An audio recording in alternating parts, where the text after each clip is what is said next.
Abra sua Bíblia comigo em Apocalipse. O negócio vai arrochar aqui um pouco, mas Deus é bom. Apocalipse capítulo 3.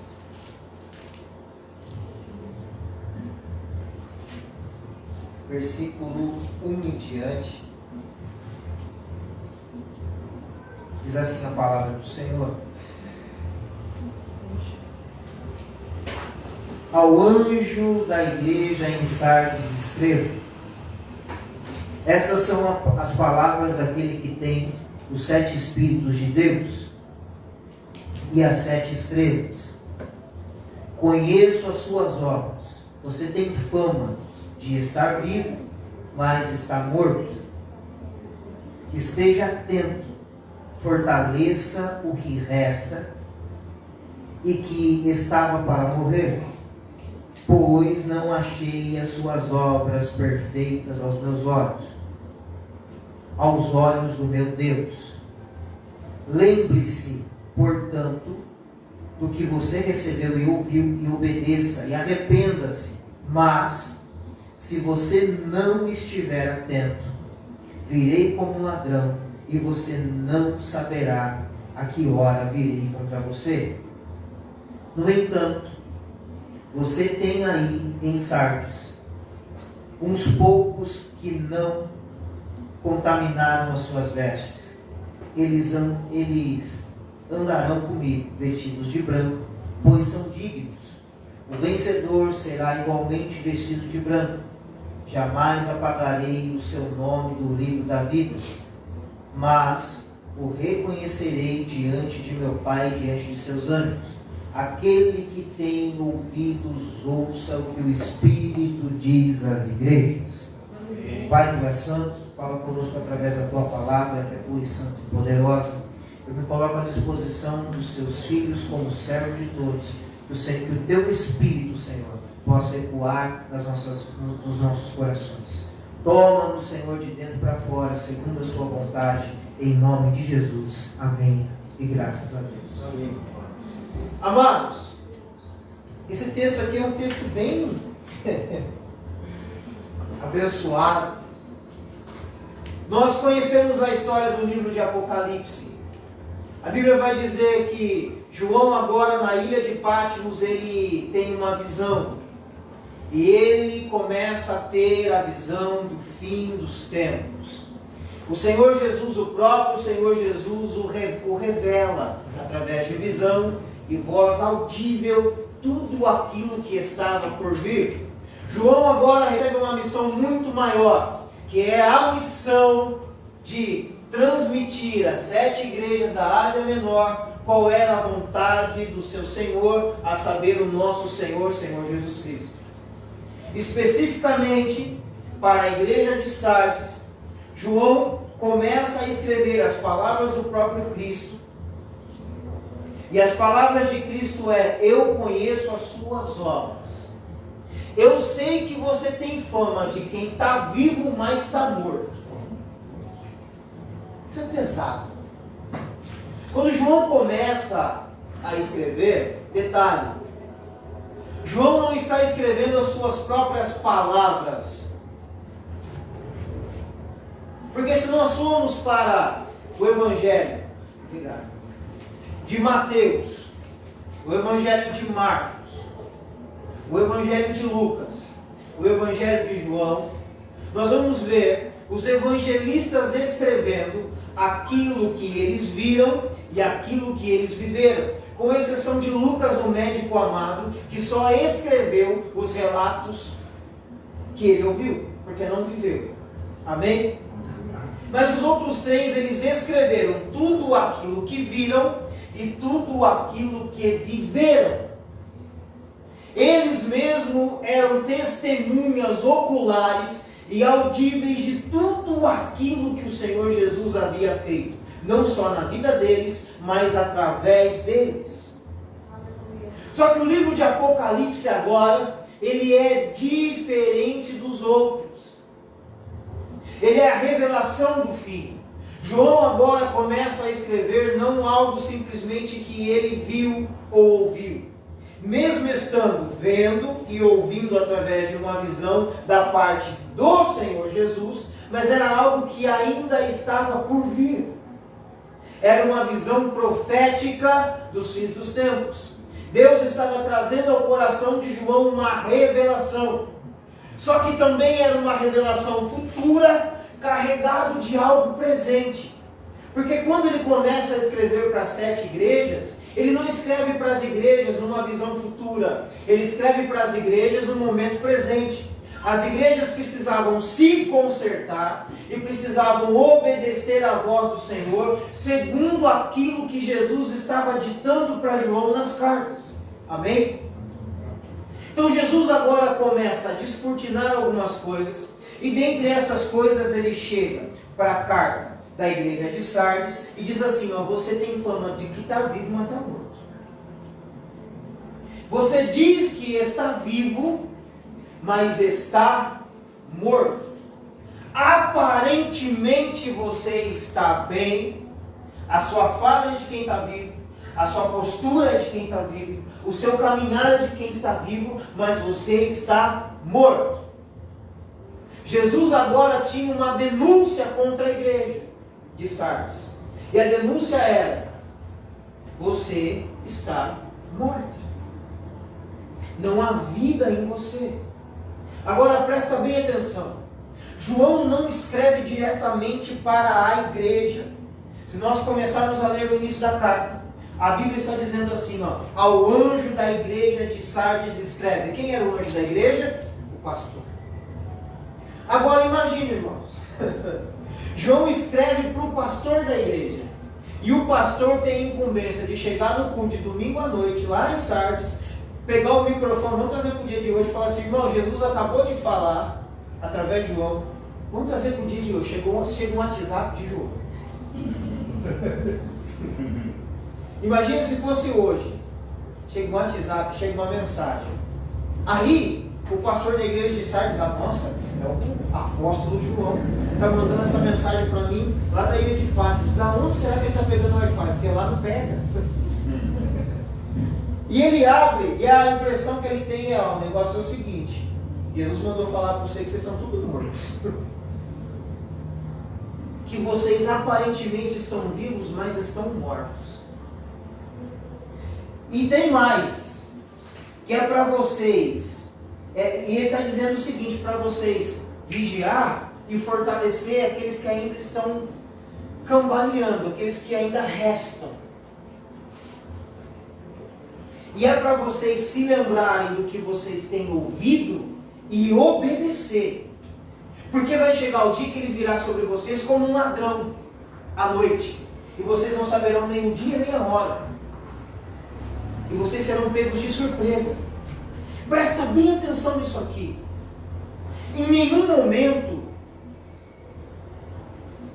o texto bíblico está dizendo que Jesus vai vir buscar a igreja de Sardes em arrebatamento. Mas o texto bíblico está dizendo que Jesus virá contra a igreja de Sardes.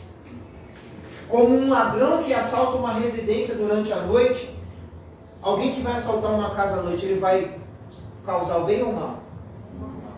Se ele tiver armado, ele está disposto a tudo, sim ou não? Sim. Ele não tem o que perder. Jesus está dizendo que ele vai vir contra a igreja de Sardes como um ladrão à noite. Ou seja, eles não vão saber o dia, nem o momento, e ele vai vir contra a igreja. Não é para salvar a igreja. Ele está se posicionando contra a igreja. Ele não vai trazer salvação, mas é punição. O texto é bem claro. E eu virei contra vocês. E eu virei contra vocês. Irmãos, veja bem, se o diabo se levantar contra nós, nós vencemos ele, sim ou não? Sim. E se o homem se levantar contra nós, nós vencemos, sim ou não? Sim. E os anjos? Sim ou não? Sim. E Deus? Jamais. Aí o pastor apelou. Não tem como. A única coisa que faz com que a ira de Deus se aplaque contra o homem é a misericórdia do Senhor. Agora Deus está dizendo: eu não vou ter mais misericórdia de vocês, eu vou ir contra vocês. Porque tem coisas em vocês que eu não estou gostando. O André compartilhou uma mensagem comigo essa semana que me fez ficar pensativo. que a pior queda não é aquela que te lança no chão, mas é aquela que te deixa de pé e te faz se sentir bem. Como assim, pastor? Lembra de Sansão? Qual foi o pecado de Sansão?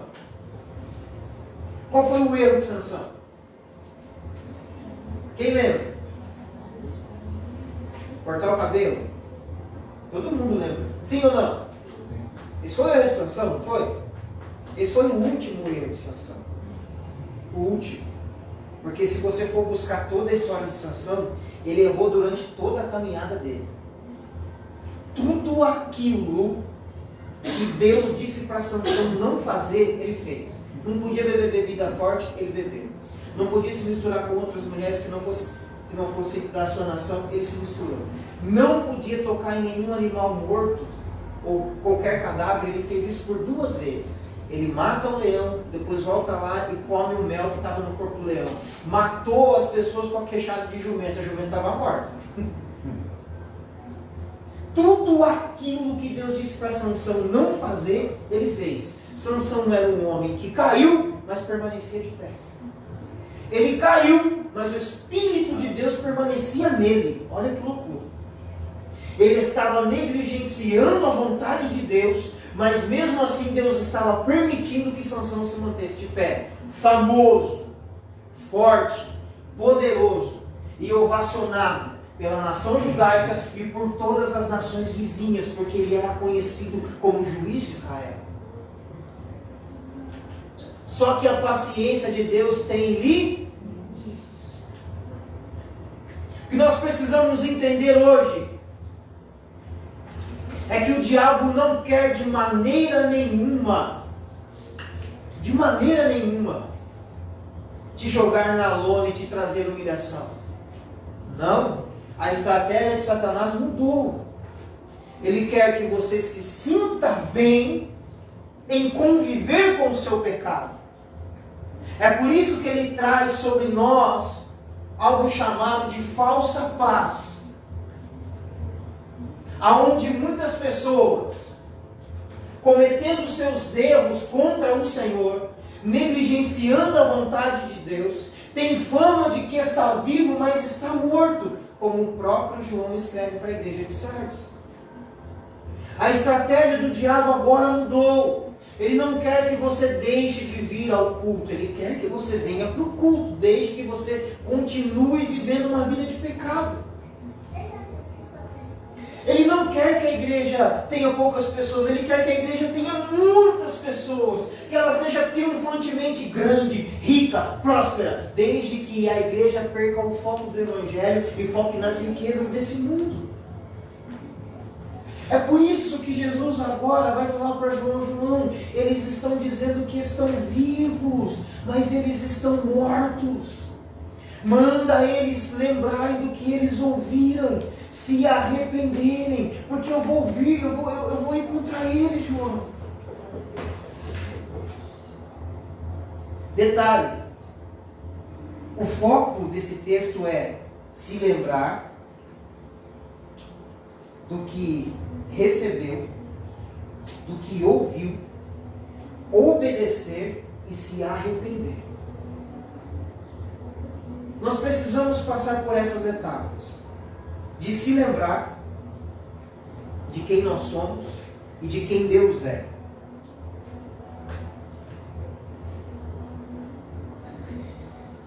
Se lembrar também do que nós recebemos da parte do Senhor. Porque talvez, irmãos, muitas vezes nós somos tão inconstantes como um homem que olha no espelho e saindo de frente do espelho já não lembra mais da sua imagem. Nós, infelizmente, algumas pessoas têm a facilidade de se esquecer quem são. Você é filho e filha do Deus Altíssimo, comprado e comprada com um sangue caríssimo, que é o sangue do Cordeiro de Deus, que tira o pecado do mundo. Você é príncipe e princesa do céu, rei e sacerdócio santo, nação santa, geração eleita, Tudo que há no céu está dentro de você, chamado de Espírito Santo de Deus. Você não é qualquer um. Você não é qualquer um. Há algo dos céus em você. Glória a Deus. Aleluia. Então a primeira coisa é se lembrar de quem você é e do que você recebeu. A segunda coisa é se lembrar do que você ouviu, obedecer e se arrepender. Tem gente que consegue obedecer, mas não consegue se arrepender. É quando a prática do erro, do pecado, já virou uma rotina. Já virou um costume. E isso é ruim. Por quê? Porque nós não conseguimos avançar na nossa vida com Deus e na nossa vida terrena. Porque eu vou falar uma coisa para você.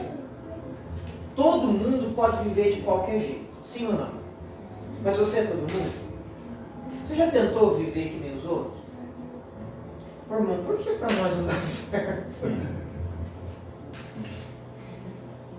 Não dá certo, por quê? Porque nós não somos daqui. Tudo que nós fazemos no mundo espiritual reflete no mundo físico. Se você está morto espiritualmente, você vai morrer fisicamente. Porque vai ter sempre um vazio. Agora quem não conhece o Senhor já está sepultado em si mesmo e vive a vida arregaladamente como uma gazela pulando em meias rochas. Vive feliz, vive tranquilo. Mas quem conhece Cristo não tem paz. Porque como diz o Isaías, ele fala assim, ó, nem para pecar mais presta. Ou nós somos 100% quentes, ou nós somos frios. Porque se a gente for meia boca, morno, não dá certo. Café morno é bom? E quente? Milkshake de café, tem que ser quente ou gelado? Gelado. Mas café morno ninguém quer tomar. E gelado? Piorou.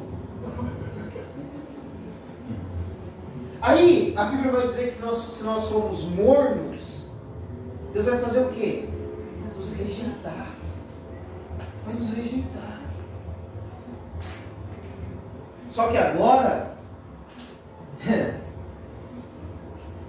Jesus continua dizendo para a igreja de Sardes, através de João, o seguinte: no entanto, você tem aí em Sardes uns poucos que não contaminaram as suas vestes. Glória a Deus.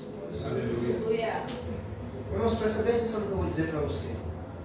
Esse texto aqui foi escrito há muito tempo, mais de 2000 anos atrás. Acho que é, né? E ele é tão atual. Porque ele está refletindo. A igreja de Sardes reflete a igreja de hoje.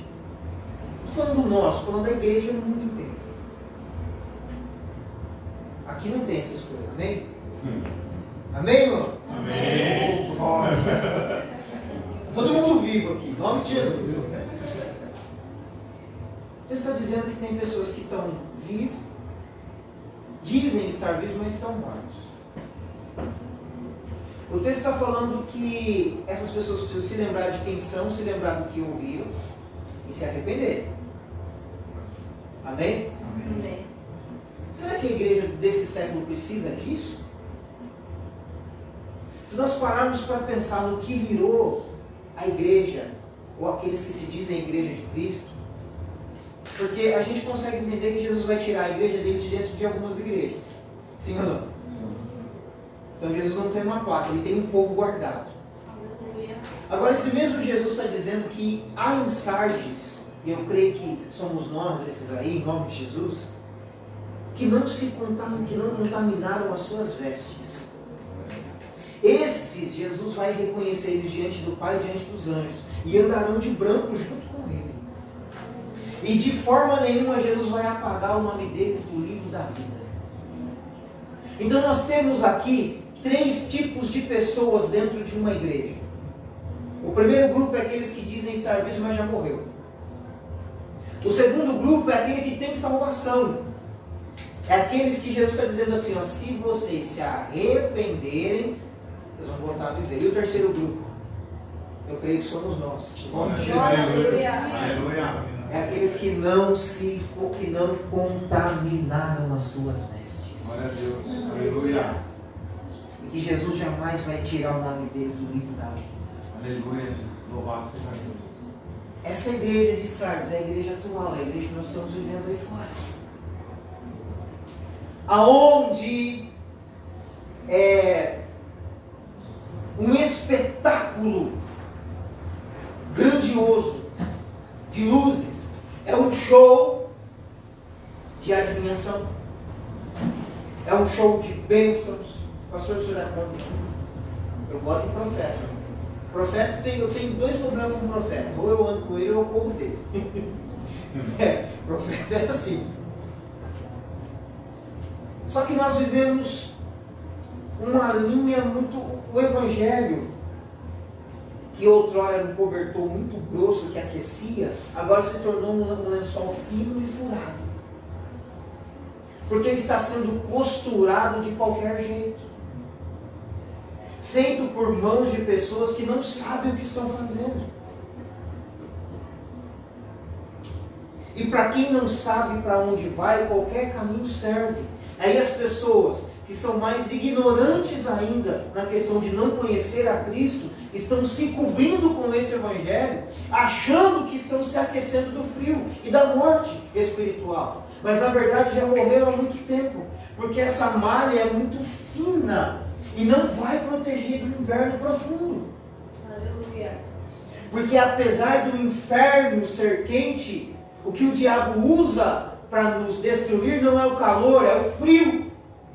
É a frieza espiritual que ele traz às nossas vidas. O desânimo que nós encontramos, que a nossa carne muitas vezes nos traz aquele desânimo, aquele que está cansado, não sabe nem porquê, está desanimado, não sabe nem porquê. Não está com vontade de fazer nada, não sabe nem porquê. Você está triste por quê? É porque eu nasci. Irmão, pastor, mas você não sabe, eu não sei. Mas Jesus está dizendo, volta a viver. Aleluia. Irmãos, ele é a solução, é o caminho para tudo. Nós precisamos, eu queria pregar outra coisa hoje, mas Jesus não deixou. Nós precisamos parar para refletir se nós não estamos vivendo a igreja de Sardes. E se estamos vivendo a igreja de Sardes, quem nós somos na fila do pão dessa igreja aqui? Os mortos, que diz que está vivo? Os meia boca, que ainda tem tempo de voltar? Ou aqueles que não se contaminaram? Só que não se contaminar não significa ser perfeito ou ser forte todo o tempo. Não tem nada a ver com isso. Aqueles que não se contaminam, aqueles que não se vendem. É aqueles que não se dobram. É aqueles que têm vontade, mas não se entregam.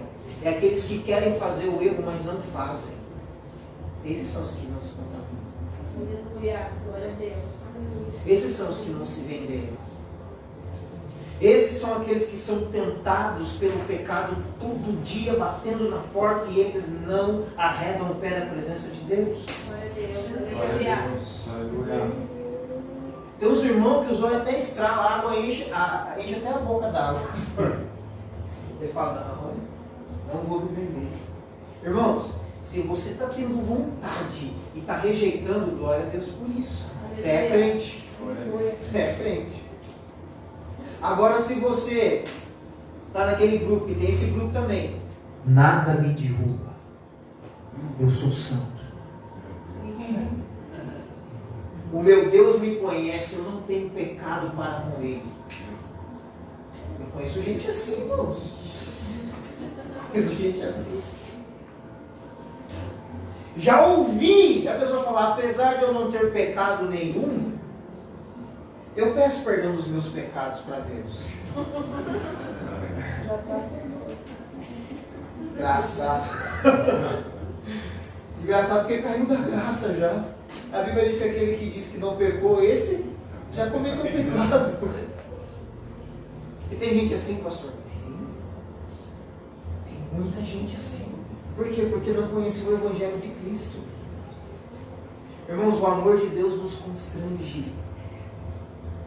O amor de Deus nos oprime a negar a nossa carne e se atrelar a Ele.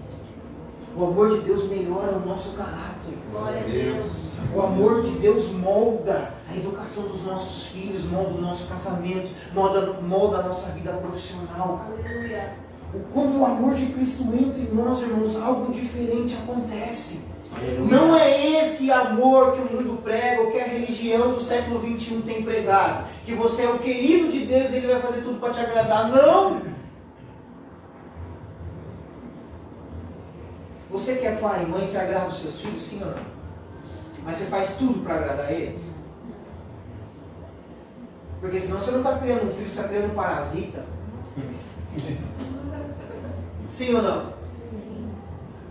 O que parasita faz, irmão? Ele vai só ali, ó, sugando, sugando, sugando. Como é que é o nome daquele bicho que fica aqui? Verme. É verme, né? Ele come tudo que a pessoa come antes, não chega a chegar no... Ele tá na cabeça. Não briga! A pessoa fala, nossa criança lombriguenta aqui. Come, porque ficava aqui, ó. Ficava aqui. Comer de tudo. A pessoa come. A única coisa que a lombriga rejeita, isso é comprovado, é legumes e verdura.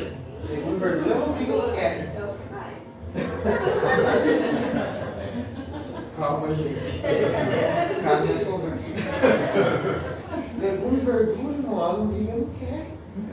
É carne, que é doce, é chocolate. É um parasita que está no corpo. Se Deus fizer tudo aquilo que a gente quer, irmãos, um dia eu estava conversando com um amigo meu, acho que todo mundo já teve essa conversa aqui pelo menos uma vez na vida. Aquela conversa, se eu ganhasse na loteria... Bom, ninguém vai saber, mas haverá sinais. Falei, o que você fazia? Eu falei, eu ia comprar uma ilha deserta, ia deixar ela top, eu ia morar lá. Ia ter meu helicóptero, ia morar lá. Aí o irmão falou assim, é por isso que você não ganha. Você nunca vai ganhar por causa disso. Eu não jogo. Eu falei, o dia que jogar você também não ganha. Você está pensando só em você. Você não quer dividir nada. Eu falei, rapaz, esse cara tem razão. Eu acho que se eu pensasse mais no outro, Deus faria mais para mim. Porque aí eu teria condições de fazer para o outro. Você consegue entender isso, irmãos?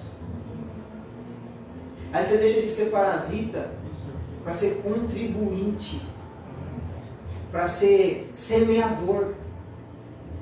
Deus não vai fazer tudo o que você quer, Deus vai fazer tudo o que você precisa. Tem coisa, irmão, que você vai conquistar com o seu trabalho, com a sua inteligência, e Deus não vai estar nem aí com essas coisas. Deus não está nem aí com isso, irmão. Ai, Senhor, o All-Star que eu comprei. Ah, Senhor, olha o carro novo que eu comprei. Deus, o máximo Deus vai falar para você, oferece o holocausto.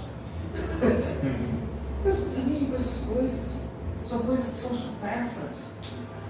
Mas quando Deus olhar para você e enxergar dentro de nós a vontade dEle sendo executada, aí Ele começa a olhar para você com olhar diferente. Aí Ele começa a fazer aquilo que Paulo escreveu. Ele vai nos enriquecer em tudo, para nós sermos abundantes em tudo. Amém, irmãos? Então, reflita. Vamos refletir que tipo de pessoas nós somos aqui nessa igreja. Aqui é a igreja de Sardes, quem você é?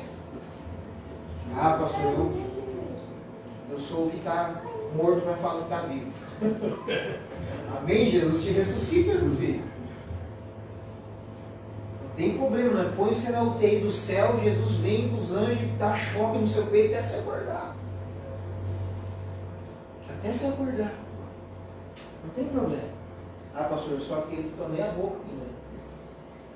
Eu tomei a fase. Sabe a lâmpada quando começa a queimar? Essas lâmpadas agora não queimam de vez, já percebeu? Ela fica fraquinha. Eu sou assim, não tem problema. O Espírito Santo vai trazer vida. Ah, pastor, eu só aquilo que eu não me contaminei, glória a Deus.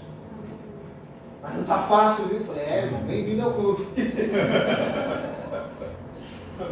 A questão é que nós precisamos entender que a ideia do diabo é nos manter de pé. Como que o diabo vai derrubar o pastor Brian? Fazendo ele pecar? Fazendo o pastor Brian ser orgulhoso. Para que a igreja estiver muito grande, amém? Amém. Quem tem fé para 500? Amém. Glória a Deus, aleluia. Essa época levantou a mão, irmão, já é.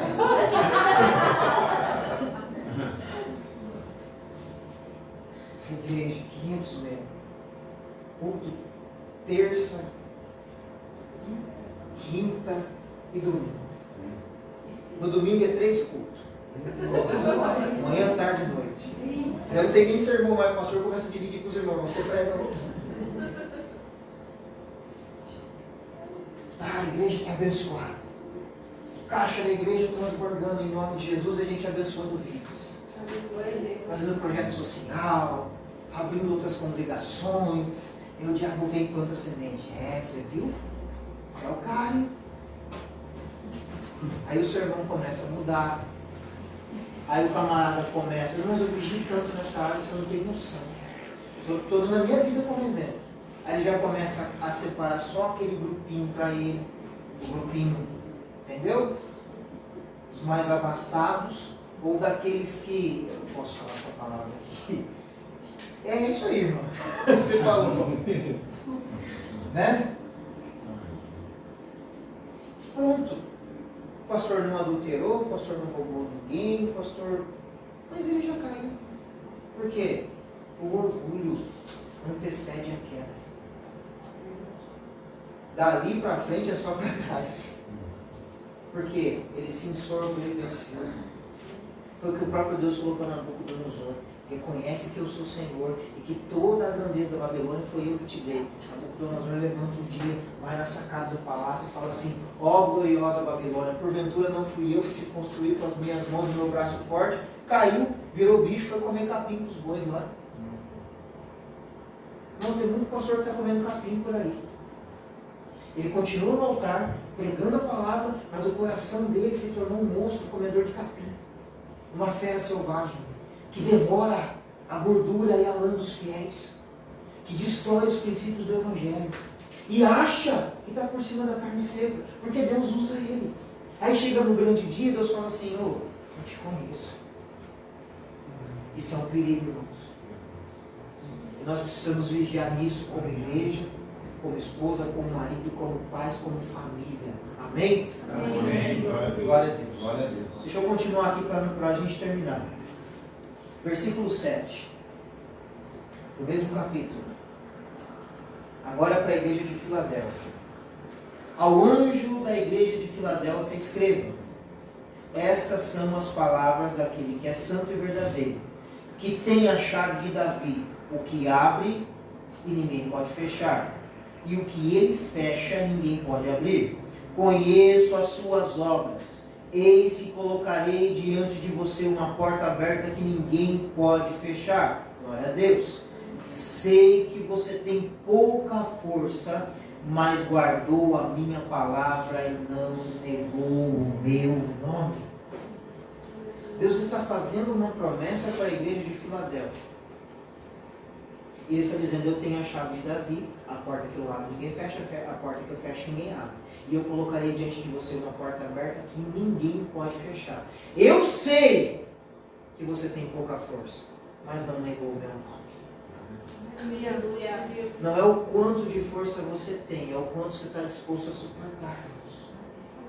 Porque quem suporta tem recompensa. Quem suporta tem galardão. Tanto nessa vida como na outra. Ou na outra não, né? Porque a nossa vida continua, ninguém vai reencarnar aqui. Nossa vida continua. Tanto nessa vida como na continuação dela. Porque crente não morre, não. Ele sai do estado da morte para a vida. Ele sai do corpo mortal para o corpo espiritual. Ele transcende. Ele transcende. Agora ele está dizendo aqui, ó, mesmo tendo pouca força, você não negou o meu nome. Veja o que farei com aqueles que são, isso aqui é perigoso, que são da sinagoga de Satanás, que se dizem judeus, mas são mentirosos. Vamos trazer para os dias de hoje? Veja o que eu farei com aqueles que se dizem igreja, mas não são. São templos de Satanás. São templos de Satanás. Porque são mentirosos. Irmãos, você quer conhecer se a pessoa, sem julgamento nenhum, é templo de Deus ou morada do diabo? É pela verdade ou pela mentira que ela fala? Isso aqui é muito sério. Porque se tem uma coisa que Deus não tolera, é o mentiroso. Deus, ele consegue tolerar não que ele não perdoe o mentiroso, ele perdoa o que se arrepende. Mas aquele que vive nessa prática é terrível. Porque a Bíblia está dizendo aqui, aqueles que são templo do diabo. Se dizem igreja, mas são templo do diabo. Porém são mentirosos. Isso é perigoso. Farei que se prostrem aos seus pés e reconheçam que eu o amei. Visto que você guardou a minha palavra de exortação e perseverança, eu também o guardarei na hora da provação que está para vir sobre todo o mundo, para pôr à prova os que habitam na terra. Venho em breve. Retenha o que você tem, para que ninguém tome a sua coroa. Eu farei do vencedor uma coluna no santuário do meu Deus, e dali jamais sairá. Escreverei nele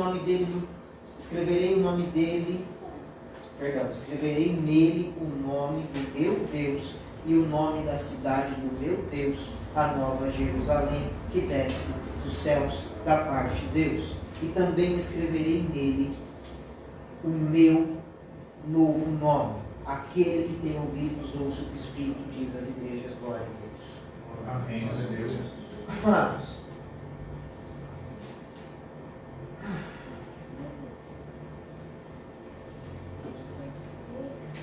o que a gente precisa se atentar nesse texto aqui?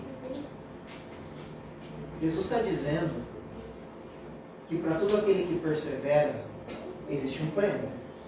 Amém? Amém. Para todo aquele que persiste é galardoado.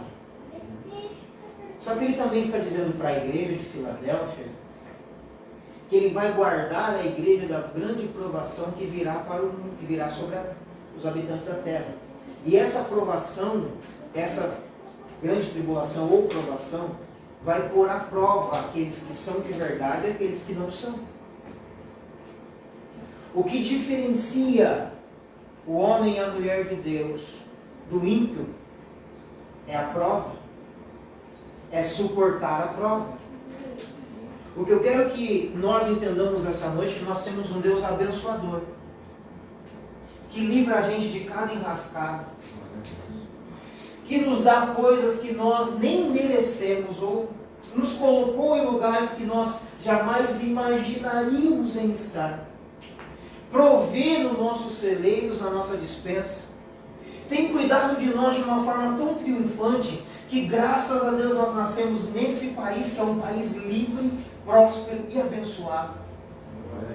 Mas eu vejo o carinho de Deus até em ser brasileiro para comer aqui.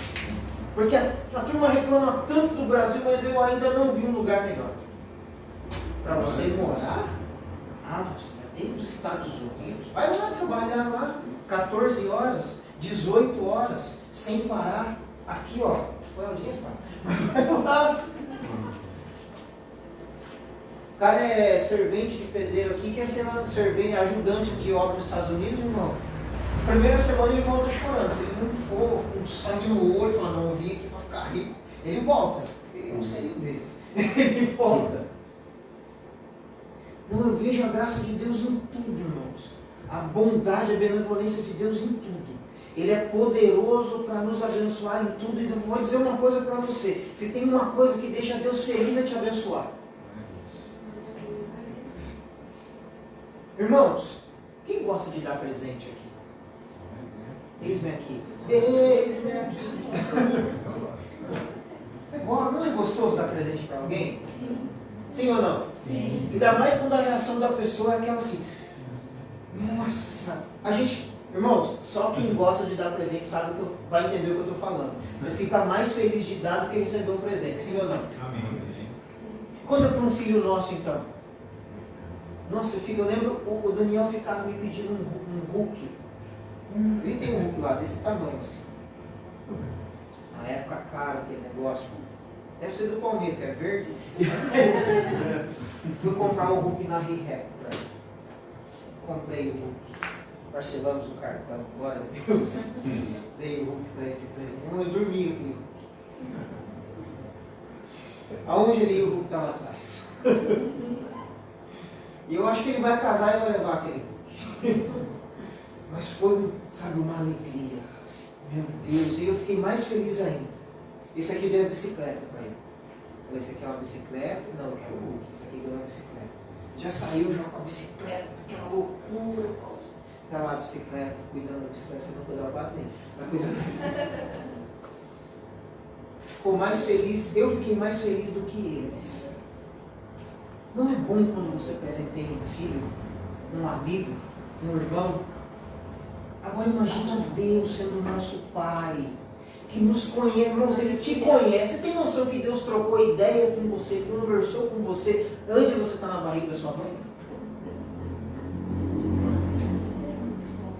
Você estava nele e Ele já sabia qual ia ser o seu nome. E detalhe, esse nome que você tem aqui não é o seu nome, porque lá no céu você vai receber um novo nome, que é o seu nome de origem. Deus já te conhecendo no céu, Ele já sabe do que você gosta, onde você gosta de comer, não é? Que tipo de roupa você gosta de usar. Ele sabe de tudo. Ele tem prazer de irmãos, Deus não se importa com nada daqui, mas Ele tem prazer de te dar coisas daqui para te ver feliz. Ele te dá coisas daqui. Ou você que é casado, você não lembra que você estava orando? Ai, Senhor, me dá um varão. Ai, Senhor, me dá um varão, né, Érica? Ai, Senhor.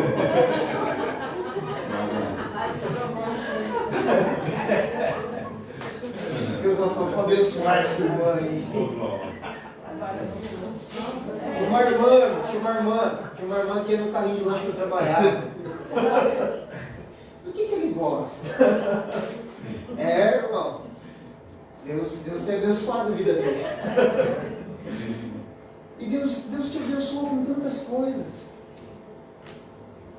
Lembra aquela conta lá que você achou que não ia conseguir pagar? Lembra disso? Você orou e falou, Deus, eu não vou conseguir, me ajuda. E o recurso veio? Lembra daquela situação difícil de saúde que você achou que não ia? E Deus não fez, irmãos. Ele tem prazer de te abençoar. A única coisa que Ele quer de nós é a obediência.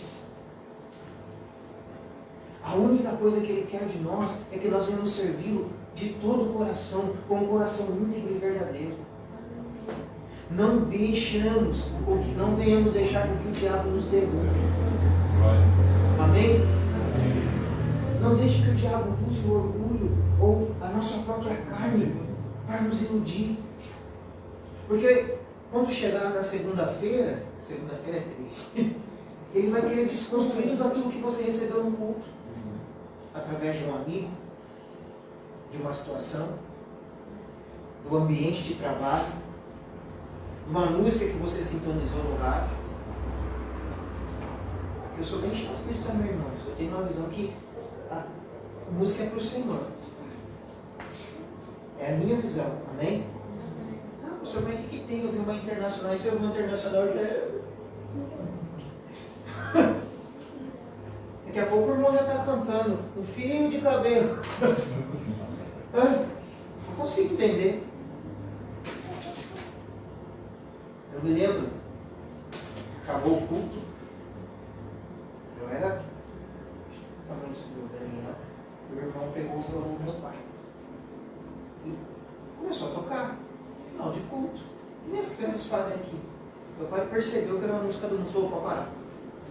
Não, por quê? Esse violão foi consagrado a Deus. Só vai tocar coisas para Deus. Mas não tem nada a ver. É nessa de não ter nada a ver que a igreja está no que está hoje. caminhando a passos largos para a perdição. Diz que está vivo, mas está morto. Ah, mas não tem nada a ver. Ah, não tem nada a ver. Ah, mas não tem nada a ver. Mas não tem nada a ver. Aí chega diante de Deus e ele vai falar assim para mim, para você, ou para alguém, que espero que não seja para nós. Senhor, eu quero entrar no céu. Não, o céu não tem nada a ver com você. É simples assim, irmãos. Esse evangelho de muito... Eu acredito nesse amor de Jesus, mas eu também acredito na paternidade dele. E o pai, que é pai, coloca o filho no trilho, irmãos. Não deixa crescer de qualquer jeito. Quando você... Quem já plantou árvore aqui? Os irmãos estão com medo de levantar a mão. Eu já plantei árvore. Você planta árvore, uma das coisas que você faz é bater uma... O quê? Pra quê? Firmar ela e ela não crescer? Porque se você não firmar, ela vai até crescer, mas vai crescer torta, sim ou não? Não bateu estaca, ela começou a envergar. Aí você vai molhando, vai regando, vai cuidando, ela cresce, mas cresce torta. O Evangelho é uma estaca. Quando o Senhor planta a semente do Evangelho no nosso coração, Ele também coloca as suas leis do nosso lado como uma estaca, para nos manter íntegros de pé, para crescer para cima. A igreja do século XXI, ela está crescendo para o lado, para trás, mas ela não consegue crescer para o alto. Sabe uma coisa que eu admiro nos homens que construíram a Torre de Babel? Eles tinham perseverança. Vamos construir uma torre para chegar até o céu. Deus falou, que negócio é esse? Vou derrubar tudo e detalhe, vai vir uma confusão de língua aí, vocês não vão falar mais português. Eu acho que todo mundo era brasileiro, tudo folgado. Tô brincando. Vocês não vão falar mais essa língua aí, cada um vai falar um idioma diferente. Foco. Nós precisamos crescer com foco. Existem situações na sua vida que Deus sabe que estão insuportáveis. E Deus também sabe que é difícil se manter firme e íntegro todo o tempo. Mas Ele está dizendo para você e para mim, que se você estiver nele e as palavras dele estiverem em você, você consegue.